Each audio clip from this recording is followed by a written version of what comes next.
नया रास्ता पाठ 23। पतली छोटी सी दिखने वाली मीनू की आवाज़ में कितना जोश था, कितना उत्साह था। उसकी बुलंदी के चर्चे चारों ओर फैल गए थे। प्रश्न पहला, मीनू को वकालत शुरू किए हुए कितने महीने हो गए थे? इतने दिनों में उसने क्या सफलता अर्जित की? मीनू को वकालत शुरू किए हुए 8 महीने हो चुके थे। इन 8 महीनों में उसने अपने परिश्रम के द्वारा धाक जमा ली थी। पतली, छोटी तथा साधारण सी दिखने वाली मीनू की आवाज़ में इतना जोश व उत्साह था कि उसकी बुलंदी के चर्चे चारों ओर फैल गए थे। उसकी रोबीली आवाज़ बहुत प्रभावशाली थी। मीनू साहस की जीती जागती मिसाल थी।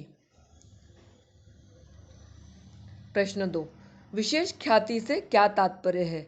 यहाँ पर विशेष ख्याति यानी कि प्रसिद्धि पाना, नाम कमाना। कुछ ही दिनों में मीनू ने अपनी बुलंद आवाज़ से, अपनी रोबीली आवाज़ से अपनी प्रैक्टिस इतनी अच्छी जमा ली थी कि उसकी बुलंदी के चर्चे चारों ओर फैल गए थे। इसी प्रकार उसने विशेष ख्याति हासिल कर ली थी। सभी उसे पहचानने लगे थे, सभी उसे जानने लगे थे। उसकी प्रैक्टिस के चर्चे चारों ओर फैल गए थे।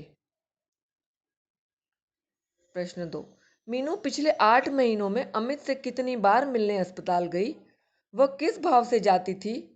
समझाकर लिखिए।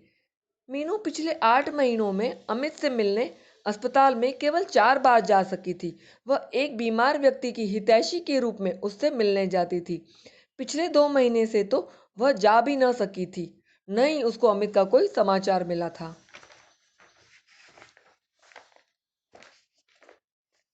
प्रश्न 3, एक रविवार मीनू ने कहाँ व्यतीत करने के लिए सोचा? क्या वह अपनी इस सोच को पूरा कर पाई? उससे मिलने कौन आए थे, उनके विषय में लिखिए। कचहरी के कार्यों से मीनू को सिर्फ रविवार को ही विश्राम मिलता था। एक रविवार उसने सोचा कि वह अपनी सखी नीलिमा के साथ व्यतीत करना चाह रही थी। वह नीलिमा के घर जाने ही वाली थी कि इतने में उसकी छोटी बहन आशा अपने पति आलोक व अपने बेटे के साथ वहां आ गई। इसी कारण से मीनू नीलिमा के यहाँ नहीं जा सकी। मीनू और आशा का मिलन लगभग 8 महीने बाद हुआ था। आशा में बहुत परिवर्तन आ गया था। मां बनने के बाद वह काफी मोटी हो गई थी। मीनू से छोटी होते हुए भी वह उससे बड़ी लग रही थी।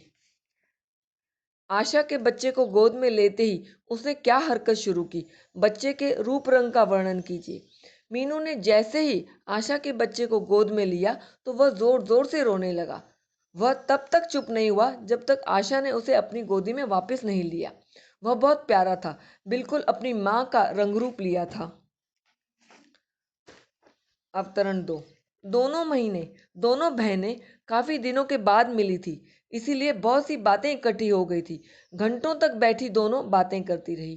प्रश्न पहला, आशा ने मीनू के व्यक्तिगत जीवन से जुड़ा कौन सा प्रश्न किया? मीनू ने उस प्रश्न का उत्तर क्या और किस अंदाज में दिया? आशा ने मीनू से उसके व्यक्तिगत जीवन से जुड़ा विवाह के संबंध में उससे प्रश्न पूछा कि अब उसकी वकालत की पढ़ाई भी पूरी हो गई है और उसने अपनी प्रैक्टिस भी अच्छी जमा ली है। अब उसका क्या विचार है? मीनू ने बहुत लापरवाही के अंदाज में इस प्रश्न का उत्तर देते हुए कहा कि इस बारे में उसने अभी तक सोचा नहीं है। प्रश्न 2, मीनू ने आशा के प्रश्न को क्यों टाल दिया? मीनू का मस्तिष्क अमित के साथ विवाह करने की बात को लेकर भ्रम की स्थिति में था। वह मीनू अमित के बारे में ही सोचती थी कि अमित ठीक होगा या नहीं। इतने दिनों से अमित ने उसकी ही प्रतीक्षा की थी। वह भी उसी का इंतजार कर रही थी, उसके ठीक होने का। ऐसे में वह आशा को कोई निश्चित उत्तर दे पाने में खुद को सक्षम नहीं समझ रही थी। इसलिए उसने यह कहकर टाल दिया कि अभी उसने कोई कुछ सोचा नहीं है, अभी इस बारे में इतनी जल्दी भी क्या है, इसके बारे में बाद में विचार करेंगे। प्रश्न 3, लापरवाही से दिए गए मीनू के उत्तर को सुनकर आशा ने मीनू को कौन सी सच्चाई से अवगत कराया था? आशा ने मीनू को समझाते हुए कहा कि उसके सामने इतनी लंबी जिंदगी पड़ी थी। जिंदगी में एक अवस्था ऐसी भी आती है जब अपने पति और बच्चों का ही सहारा होता है।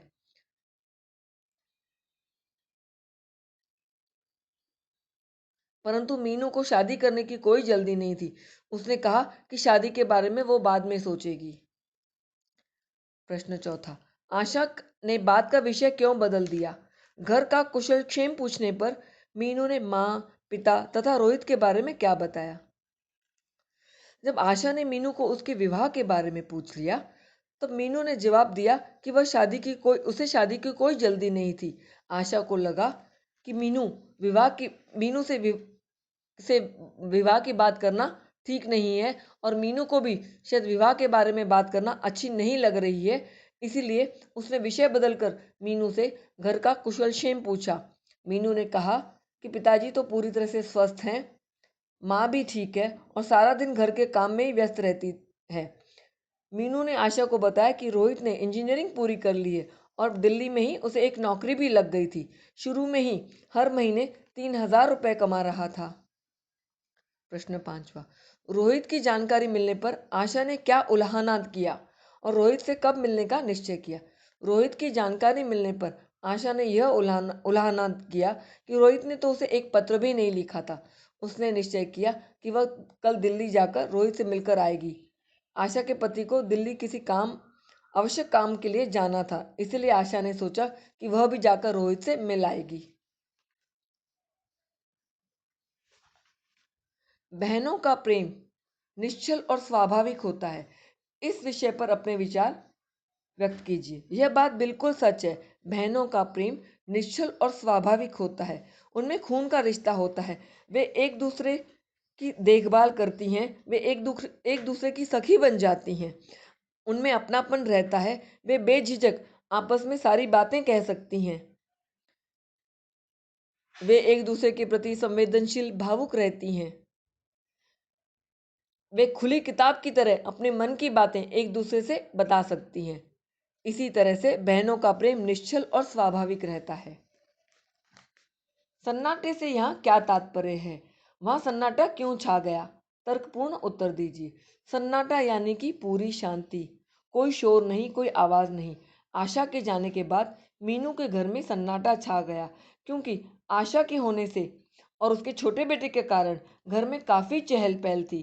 उसके रोने की आवाज, उसके खेलने की आवाज, उसके खेलने की हंसी चारों ओर फैल गई थी। परंतु जैसे ही सब चले गए, मानो घर में सन्नाटा सा छा गया, पूर्ण रूप से शांति हो गई।